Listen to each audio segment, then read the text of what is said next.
Okay, hello everyone. General Psychology lecture tayo. Iko-connect natin yung supernatural view of morality sa tinatawag nating therapy na ginagawa naman talaga yan sa psychology. Wow! Magkakatugma yung sinabi ko para akong nag-rap, no? Pero hindi ko sinasadya yun, no? So, under to ng general psychology kasi, it touches on the issue of morality, pati na rin sa therapy, which are both words na talagang malaki ang impact or malaki ang kinalaman sa psychology. Okay? So as always, biblical passage tayo. One of my favorites, 2 Timothy 3:16-17. All scripture is given by inspiration of God and is profitable for what? Everybody read. Doctrine, reproof, correction, instruction in righteousness. Para raw saan? That the man of God, mamaya pag-uusapan natin yan, may be complete, thoroughly equipped for every good work. So mamaya i-connect natin yung passage na yan sa issue ng supernatural view of morality papuntang therapy. This is a continuation of my previous lecture na sana naman pinanood nyo, ang title, Two Views of Moral Psychology. Para sa mga hindi pa nakakanood, please lang, panoorin nyo sana para marami kayong matutunan on how to view morality in the right way. Yes, you've heard it right. Meron kasing tamang paraan kung paano mo dapat tignan ang tama at mali. Huwag kayong maniwala sa culture natin na i-respect na lang natin lahat ng ways ng tao on how they view what's right and what's wrong. Okay, so anyway, more about that kapag pinanood nyo tong lecture ko dyan. Pero mabilisan lang, no, para magkaroon tayo ng context and sense of continuity, daanan natin yung ibang diniscuss ko in this lecture sa ating current lecture today. Siyempre, morality, ano bang ibig sabihin yan? Sabi ng APA, just read on your own. This is your sense of what is right and what is wrong. Gaano ka kagaling na mag-identify what is acceptable behavior and what is unacceptable behavior. Kung isa-summarize ko tong definition ng APA, masyado kasing mahaba and technical, ang ibig sabihin lang ng morality is, ito yung parte ng self mo o parte ng psyche mo, a component of your psyche that makes you aware of what is right and what is wrong. Siyempre, ang assumption dito, yung awareness mo affects your behavior. Dahil alam mo yung tama at mali, ginagawa mo yung tama, iniiwasan mo yung mali. So, if you want to be more technical about this in the literature, iba pa yung moral awareness sa moral behavior, pero ideally, these are two sides of the same coin. Kung ano yung awareness mo, kinokontrol niya yung behavior mo. Your awareness must dictate your behavior. Either way, yun yung tinatawag nating sense of morality. Lahat ng tao, lahat ng psyche, meron yan. Isa yan sa mga components na hindi mawawala sa lahat ng spiritual beings tulad natin. So if you want to experience your sense of morality, baka hindi kayo naniniwalang meron kayo niyan, you can do this exercise. For each item, sabihin nyo sa akin kung tama ba or mali yung mga behaviors na yan, and then shortly ipaliwanag. Siguro, pwedeng kausapin nyo sarili nyo or kausapin nyo kasama nyo dyan. If you're watching with someone, ipaliwanag sa kanya kung bakit sa tingin nyo tama or mali yung mga behaviors na to. Number 1, kumuha ka ng cup noodles sa 7-Eleven na hindi mo binabayaran. Siguro nagutom ka, tapos maulan, gusto mo ng sabaw at ng noodles, may cup noodles sa 7-Eleven, kinuha mo, tinago mo sa bag mo, inuwi mo, kinain mo. Tama ba yung ginawa mo? Ipaliwanag sa taong kasama mo ngayon. Tinulungan mo yung matanda tumawid. Nakita mo si Lola, 76 years old, meron na siyang tungkod, hirap na hirap siyang tumawid dyan sa Taft Avenue. Tinulungan mo siya tumawid, hininto mo yung mga sasakyan, inalalayan mo siya papunta sa kabilang street. Sinasamba mo si Lord araw-araw, hindi lang every Sunday. Araw-araw nagba-Bible study ka, araw-araw nagdarasal ka, araw-araw you are doing things na may kinalaman kay Lord. Pagtulong sa iba, quiet time, so on and so forth. Tama ba yon? Tama ba na mahalin mo yung asawa mo? Siya lang ang number one? Actually, mali yung number one. Siya lang ang only one. Wala ka ng iba. Lagi mo siyang pinagluluto. Lagi mo siyang pinapa-feel special tuwing anniversary ninyo. Lagi kang merong pa-flowers. Lagi kang merong palibre sa mamahaling hotel. Kasi ititreat mo siya for dinner. Tama ba yung ginagawa mo na mahal mo yung asawa mo? Or yung number 5, tama ba to, mali? Hindi ka makatulog every night kasi yung kapitbahay mo ang ingay magkaraoke, sintonado pa yung boses. So isang gabi hindi ka na nakatiis, pumunta ka sa bahay niya, kinatok mo, nung sinagot niya, minura mo, sabi mo, itigil mo yung pagkakaraoke mo, hindi ako makatulog. Yan. So yan yung simpleng exercise to make you experience yung moral component mo. So in that lecture, going back, pakita ko lang ulit yung thumbnail para panoorin nyo. Meron akong tanong na binigay that's so deep in connection to morality. So ginawa mo tong exercise na to, saan galing yung mga pinagsasagot mo dyan? Sinabi mo na tama yung isang behavior, sinabi mong mali yung isang behavior, saan galing yon? Bilang isang psych major, dapat meron kang sagot kung saan galing ang sense of morality ng tao. And in that lecture video, i-present ulit natin yung thumbnail para panoorin nyo. Nagbigay ako ng dalawang posibleng sagot to that question kung saan ba galing ang morality. No? Option 1, pwede mong sabihin na ang morality is just the creation of the brain. Ito yung stand, ito yung framework na ginagamit ng mga taong naniniwala sa theory of evolution. For those of you not aware of theory of evolution, ito yung summary nito. From nothing, biglang nagkaroon ng malaking pagsabog, also known as the Big Bang, and then billions of years, nagka-chamba-chamba yung mga pagkakataon, nagkaroon ng prebiotic world, at doon sa prebiotic world na yon, nagkaroon ng unang buhay na organism, ang tawag prokaryote. Yan yung ancestor natin. Ito yung pinakanununuan natin. Lahat tayo nanggaling sa prokaryote. Yung prokaryote na yan, billions of years, nag-iba-iba yung estado ng environment, nag-evolve hanggang sa nabuo yung mga organisms na meron ng simple brain. Maliit pa lang daw yung brain niyan, hindi pa kaya ng language, hindi pa kaya ng consciousness, pero billions of years na naman ang dumaan, nag-iba-iba na naman yung estado ng environment hanggang sa lumaki yung brain, it became complex enough, nung medyo tumaba na, medyo malaki na, doon na tayo nagkaroon ng sense of morality. Isang araw, yung utak ng mga dating prokaryote alam na kung ano ang tama at mali. So this is the visualization of what I just mentioned. Dati kang prokaryote, nag-evolve ka na nag-evolve, hanggang sa yung brain mo lumaki na enough, isang araw, alam na lang ng brain natin kung ano ang tama at ano ang mali. So that's the evolutionary view of morality. Morality comes from the physical brain. Yung pangalawang option, yung tinatawag kong supernatural view of morality, where it involves God. Kaya nga siya supernatural, beyond the natural world, outside our five senses. Kasama na sa picture si Lord. Bakit mo alam kung ano ang tama at mali? Because you are created in His image. Anong ibig sabihin when you are created in His own image? Namana mo sa Diyos yung ibang mga attribute niya, kasama na doon yung awareness niya ng tama at mali. Isa kasi yan sa katangian ng Diyos. Alam niya kung ano ang tama at mali. At syempre, gustong-gusto niya yung righteousness, hate na hate niya yung mali. Nagigets nyo? That's the attribute of God na spiritually namana natin sa Kanya because we are created in His own image. Pasok din yung Hebrews 8:10. Alam natin yung tama at mali as human beings because God has put His laws in our minds and write them in our hearts. So kahit hindi ka magbasa ng Bible, kahit ano pa ang religion mo, as a human being, as a spiritual being, meron tayong natural moral compass that guides us na gawin ang tama at iwasan ang mali.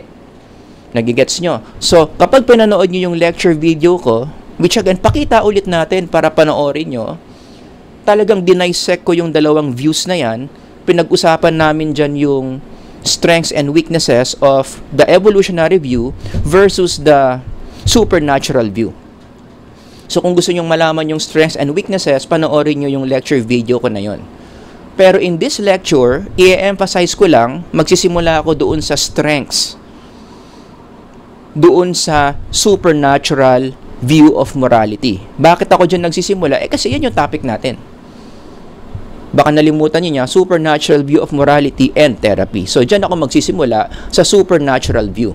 Ang strength sa supernatural view of morality is maraming ebidensya in our everyday life na tugmang-tugma sa assumptions ng supernatural view of morality.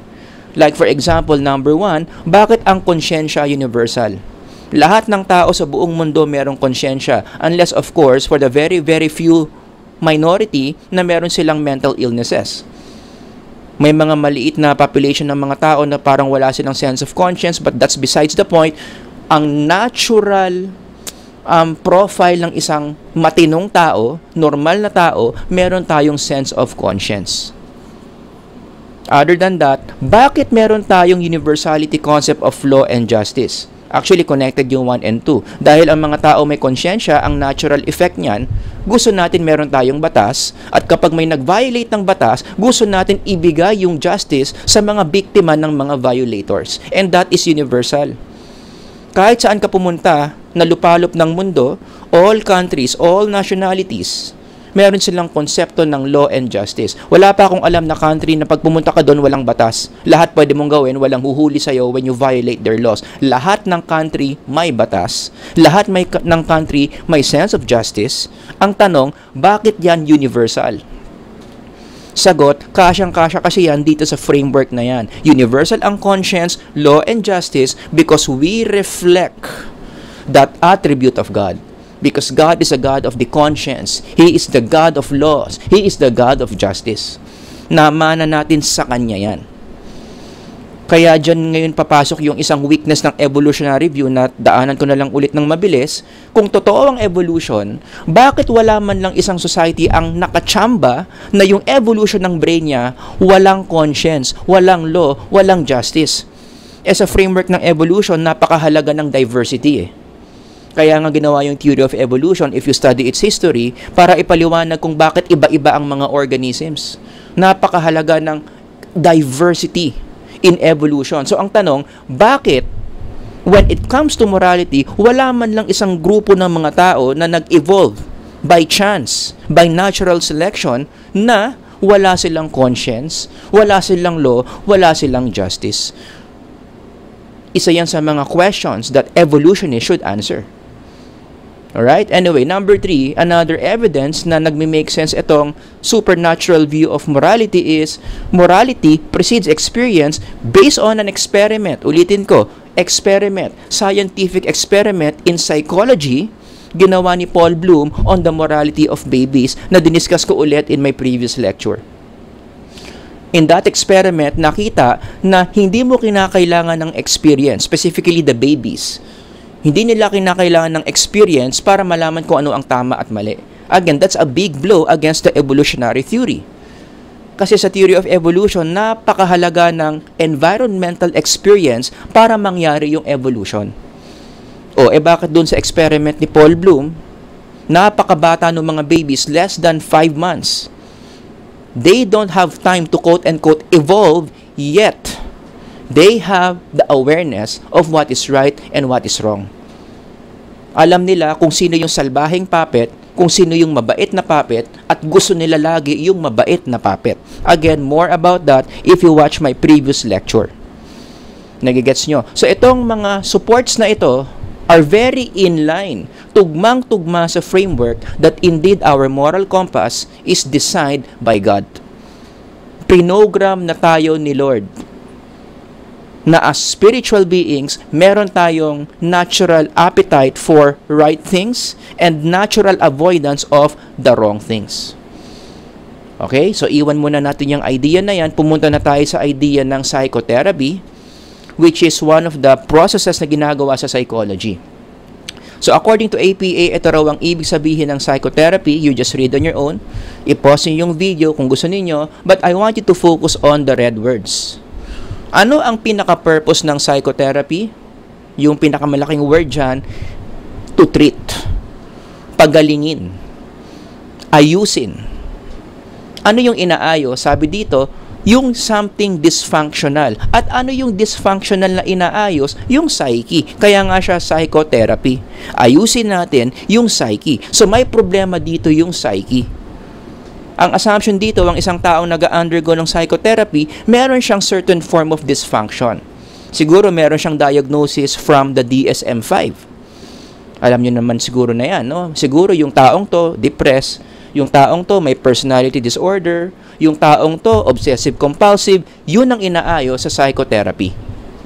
Pero specifically, ano yung inaayos sa psychotherapy para quote-unquote mawala yung certain mental illnesses, nandyan din nakalagay, inaayos yung ways of thinking, pati na rin yung behavioral patterns. Nagigets nyo? So, yan pala yung ibig sabihin ng psychotherapy. Inaayos natin yung psyche na may problema sa pamamagitan ng pagtutuwid kung paano sila mag-isip at ano yung mga bagay na ginagawa nila. Oh, grabe, ang galing ko magtagalog doon Yun ang ibig sabihin ng psychotherapy. Now, here's the thing. I-connect na natin yung psychotherapy doon sa supernatural view of morality. Okay? So, ano ang connect ng dalawang yan? Ito na. Let me tell you na maraming psychological problems that is being dealt with in psychotherapy that are morally related. Kaya hindi mo pwedeng ipaghiwala yung psychotherapy from morality. Don't you agree? Kasi may mga mental illnesses may kinalaman sa issue ng morality. Although hindi lahat. Kaya nga sinabi ko dito many. Not all. No? Pero maraming mga mental illnesses talagang hindi maiiwasan, mababangga niya yung issue ng morality. Mamaya, magbibigay tayo ng isang example kung anong isang mental illness na ganyan. No? Pero actually not assuming, let me just use establishing this idea na meron talagang mga psychological problems that are morally related, ang laki ng implication yan in the way a psychologist would do psychotherapy. Ang implication yan is how a therapist will see morality matters. Nagigets nyo? How you see morality as a psychology professional, whether you're a therapist or a counselor or a mental health expert, whatever, it matters. Issue yon. Kung naniniwala ka na yung morality gawa ng brain versus naniniwala ka na yung morality program sa atin ni Lord, it will have a very big implication in the way you treat people with certain mental illnesses na may kinalaman sa morality. So in the following slides, I'm going to demonstrate that. No? Let's pick one mental illness na may kinalaman sa morality, yung antisocial personality disorder. Pangalan pa lang, alam na alam mo na itong disorder na to talagang mababangga niya yung issue ng morality. Ang sabi ng APA, ito ang definition ng ASPD or antisocial personality disorder. Look at the red words. Alam na alam mo na talaga ito may kinalaman sa morality. Ang mga taong may ASPD, meron silang desire to violate, disregard the rights of others. They keep on violating the law. And they're aware of that. Pinanggigigilan nilang gawin yan. Exploitation of others, deceitfulness, impulsivity, aggressiveness, reckless disregard for the safety of self and others. Lagi nilang pinapahamak yung ibang tao. They are very irresponsible. Wala silang sense of guilt, remorse, and empathy. Now you tell me, ito ba may kinalaman sa morality? Definitely. Nagigets nyo? So from here, i-connect natin ngayon yan sa issue ng therapy. Halimbawa, therapist ka or psychoanalyst ka, whatever, mental health expert ka. Okay? Sa tingin mo, given this client that you're seeing, saan mas may room for improvement? Kapag naniniwala ka na yung morality is an evolution coming from the brain, or naniniwala ka na yung sense of morality is supernatural. Siyempre, alam nyo naman na siguro yung sagot ko dito, kasi bias ako sa supernatural view, pipiliin ko pa rin to. Not only that I am biased, pero it makes more sense to think na mas may pag-asang mag-improve yung client mong may ASPD kapag ganito yung view mo sa morality. Kasi bakit? Hindi ba uubra yung evolutionary view? Ang sagot, hindi. Okay? Punta mo tayo sa evolutionary view. Look at that. Kapag may client kang may ASPD, tapos as a therapist, naniniwala ka sa evolution, naniniwala ka na yung moral thinking ng tao, creation lang ng brain, you are going to use evolutionary words that may explain etong taong to na merong ASPD. Bakit ka may ASPD? Tapos naniniwala ka sa evolution. Ang sagot mo dyan, Kasi, kaya ka ganyan, you are hardwired to be like that. Evolutionists love that word, hardwired. Matigas na wire sa Tagalog. Tama ba? Okay? Ganyan ka, may ASPD ka, wala kang pakialam sa ibang tao kasi your evolutionary history made you like that. Ganyan ugali mo, gusto mo laging nakakasakit ka ng ibang tao at hindi ka nagigilty kasi naturally selected kang maging ganyan. Imaginein mo, kung ikaw yung client, tapos yung therapist mo, eto sinabi sa'yo kasi nga naniniwala siya sa evolutionary view. Meron ka bang pag-asang magbago? Ang sagot, wala. Ang sagot, wala. Diba? Kasi yung mga words na yan, in the evolutionary language, it's already permanent, it's already for a lifetime. In fact, baka nga ang isa pang pangit na mangyari dito, by saying these things, nire-enforce mo pa yung sakit nung client mo. Dahil yung ASPD mo is hardwired, evolutionary history mo yan, naturally selected kang maging ganyan, natural lang na ganyan ka. So, walang masama sa sakit mo, pwede ka nang umuwi. Huwag mong isiping sakit yan. Iba lang talaga yung naging evolutionary process mo. So, yung willingness magbago ng client, pinatay mo na. Does that make sense? Iisipin niya, wala naman palang mali sa akin. I am just a victim of the process of evolution. So, there's nothing about me that I should change. In fact, I should just celebrate. I should just accept who I am. Because I was shaped by evolution this way. Wala na. Am I making sense? Kaya tignan nyo, no? Walang konsepto ng evolutionary therapy in psychology. As in, wala. Actually, nag-research ako. Meron bang konsepto ng evolutionary therapy? Meron, pero hindi sa psychology. Ang evolutionary therapy, may kinalaman pala yan sa field of medicine. Ito yung definition ng evolutionary therapy. Ina-apply yung therapy na yan sa medicine, specifically sa biology. Ang pinag-uusapan dyan, paano i-manage yung mga diseases which are physical in nature. Like for example, cancer and microbial infection. So yung mga red words dito, what do you notice? Mga physical words yan. Are you surprised na ang definition ng evolutionary therapy, application sa physical world? You should not be. Bakit? Kasi nga, yung theory of evolution, in the first place, ginawa yan for the physical sciences, specifically sa biology. Ginawa ni Darwin yan for biology para ipaliwanag kung bakit iba-iba ang itsura ng iba't ibang mga living organisms. Kaya sinabi ko doon sa previous lecture ko, no, that's one of the problems of evolution. Bakit ina-apply ng mga psychologists ang isang theory na galing sa physical sciences sa isang entity na hindi naman physical tulad ng psyche na pinag-aaralan sa psychology?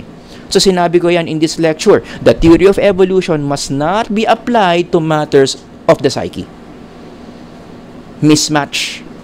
Theory of evolution, pang physical, bakit mo i-apply yan sa non-physical entity tulad ng psyche? Nagigets ninyo. So, ang sinasabi ko dito, kapag therapist ka, ito ang view mo about morality, hindi ka magiging helpful sa isang taong merong ASPD. Which is ibang-iba kapag ang viewpoint mo is the supernatural view.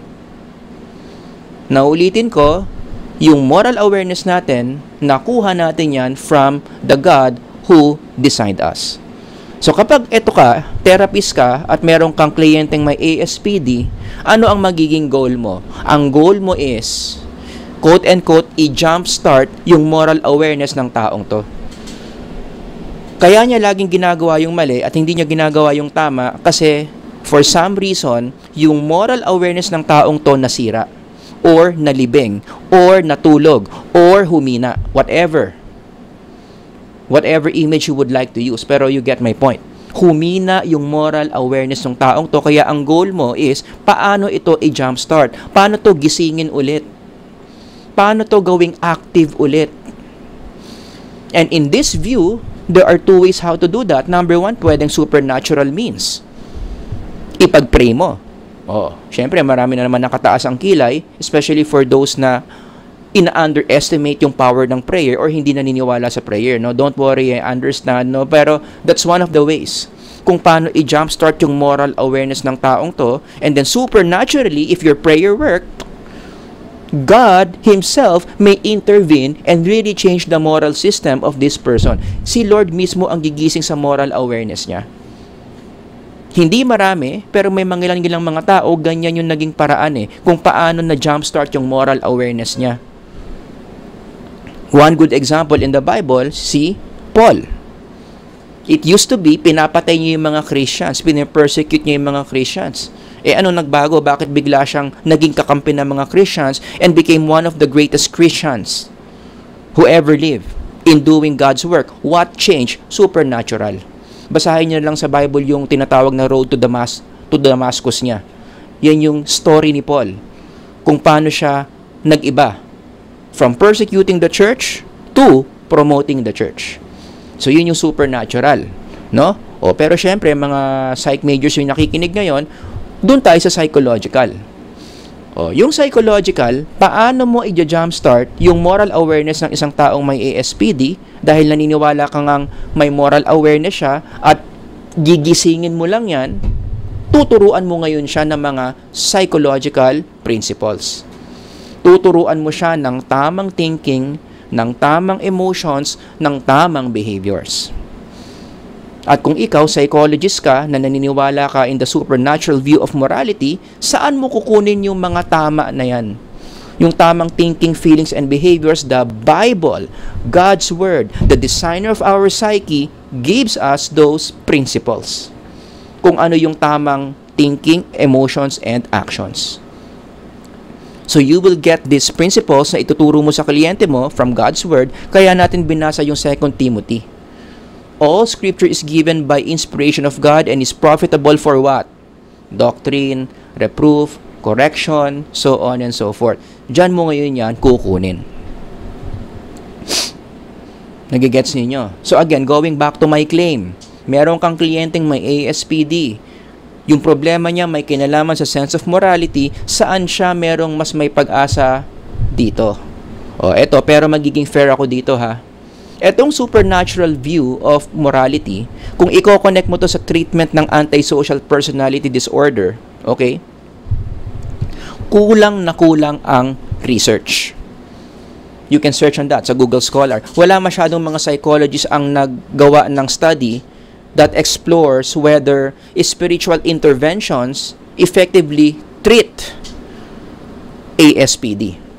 So kung clinical psychologist ka, marami kang oras, pwede mong gawa ng research yan para pasimulan yung area na to. Nagigets nyo? So just to be fair, wala akong ma-provide na evidence dito na by teaching spiritual principles to a person, mai-improve yung ASPD niya. Got that? Pero ang point ko nga lang dito, between this and this, saan mas may pag-asa? Dito, sa supernatural view.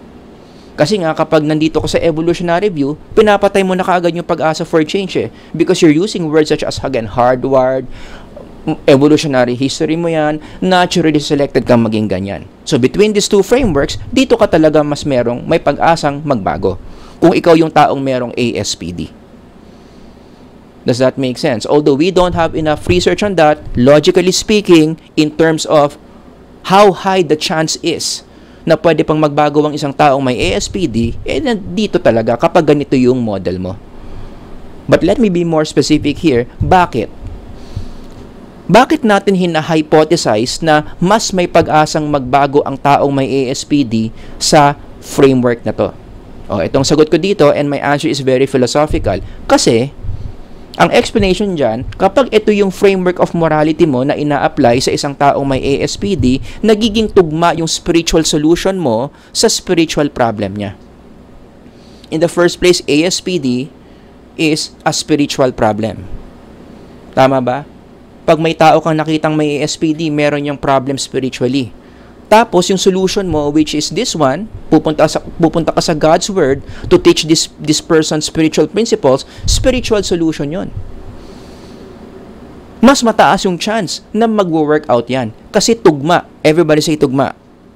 tugma yung solution mo sa nature ng problema. Spiritual problems must be solved by spiritual solutions. Let me use an analogy para mas magets ninyo. Halimbawa, meron tayong problema dito, nasira yung kotse.